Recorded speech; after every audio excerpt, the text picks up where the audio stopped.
अदानींच्या विद्युत प्रकल्पाला आता ठाकरे गटाने विरोध केलाय। सिंधुदुर्गच्या अंजिवडे वाशीत अदानींचा हा विद्युत प्रकल्प आहे। तर प्रकल्पाला गुपचूप मान्यता दिल्याचा आरोप करण्यात आलाय। वनक्षेत्रातील जागा परस्पर अदानींना दिल्याचाही आरोप करण्यात आलाय। सिंधुदुर्ग जिल्ह्यातल्या अंजिवडे वाशी गावात गौतम अदानींचा महाकाय वीज प्रकल्प होत असल्याची धक्कादायक माहिती समोर आली। अदानींच्या या वीज प्रकल्पाला 2022 मध्येच गुपचूप परवानगी दिल्याचा आरोप स्थानिकांनी केलाय। या वीज प्रकल्पाबाबत स्थानिक ग्रामपंचायतीला माहिती नाही असंही सांगण्यात येत आहे। जवळपास 173 एकर जमीन अदानींच्या या प्रकल्पाला दिल्याचा आरोपही विनायक राऊतांनी केलाय। वन विभागातील 1 इंचही जागा अदानींना देणार नाही असं त्यांनी सांगितलं।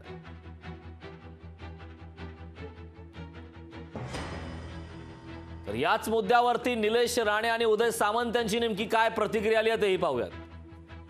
माझं म्हणणं असं आहे, त्यांनी रस्त्यात उतरावं किंवा गटारात उतरावं हा त्यांचा वैयक्तिक प्रश्न आहे। त्यांची एवढी दखल काय आम्ही कधी दिली नाही किंवा घेणार नाही। विषय ग्रामस्थांचा आहे, तर ग्रामस्थांची त्यांच्यापेक्षा काळजी आम्हाला आहे।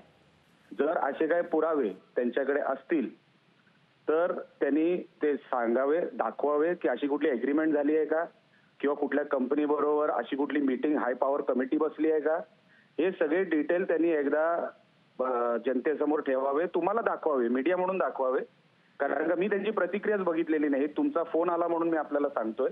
असं काही जरी झालं असेल, कुठली कमिटी बसली असेल किंवा असा कुठला अग्रीमेंटचा विषय झाला असेल तर त्यांनी तो जनतेसमोर आणावा, महाराष्ट्रासमोर आणावा, मीडिया समोर आणावा, मग त्याच्यावरती आम्ही प्रतिक्रिया देऊ। अदानींचा प्रकल्प आहे। आता अदानींचा प्रकल्प आहे म्हटल्यानंतर ते मोठे इंडस्ट्रियलिस्ट आहेत, त्यांना विरोध होणं उभा ठाकरणं स्वाभाविक आहे। कारण इथे धारावीला अदानींना विरोध केला मोर्चा काढून, आता मोर्चा तिकडे वळवलेला आहे। पण स्थानिकांना जर विश्वासात घेतलं नसेल तर स्थानिकांना विश्वासात घ्यावं ही आमची भूमिका आहे। आम्ही तसे जिल्हाधिकाऱ्यांना सांगू। पण मला असं वाटतं की याच्यामध्ये अदानी हे आडनाव महत्वाचं आहे।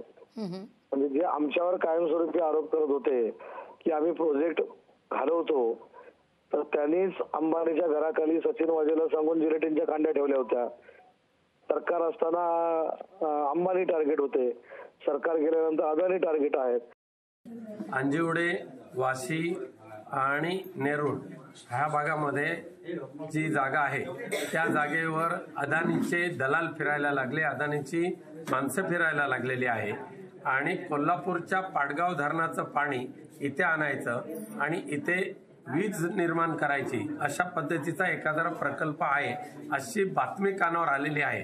पण नेमकं कोणतेही प्रस्ताव त्यांनी अद्यापही दिलेलं नसताना केंद्र सरकारच्या आशीर्वादाने काम करणारे हे महाउद्योगपती पुन्हा एकदा हा पश्चिम घाट पट्टा जो आहे, सह्याद्री पट्टा, हा आता हडप करायला निघालेला आहे, तिथल्या लोकांना फसवायला निघालेले आहेत। ज्या पद्धतीने आम्ही वन खात्याच्या अधिकाऱ्यांबरोबर आता चर्चा केलेली आहे, त्यांचा पूर्ण प्रकल्प जो आहे तो कशा पद्धतीचा आहे तो आम्हाला कळलाच पाहिजे, इथल्या ग्रामपंचायतींना कळला पाहिजे।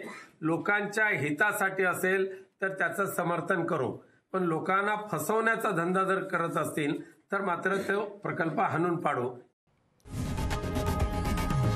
लोकशाही मराठी ऐका, पहा, जागरूक रहा।